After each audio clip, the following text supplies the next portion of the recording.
ఆడపిల్ల పుట్టింది బాగానే ఉంది, కానీ ఓ మగ పిల్లోడు పుట్టింటే ఇంకా బాగుండు. అవును మా, నాకు మూపిలు పుట్టింటే బాగుంటు. ఏం చేస్తాం.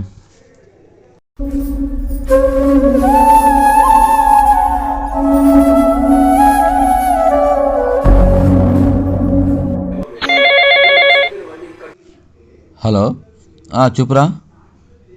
కొడుకు పుట్టినాడా? వా, కంగ్రాచులేషన్ రా, చాలా అదృష్టవంతుడు నువ్వు. కొడుకు పుట్టినాడంటే చాలా అదృష్టం కదా నీకు. ఓకే. వాడు ఎంత అదృష్టవంతుడు, కొడుకు పుట్టినాడు.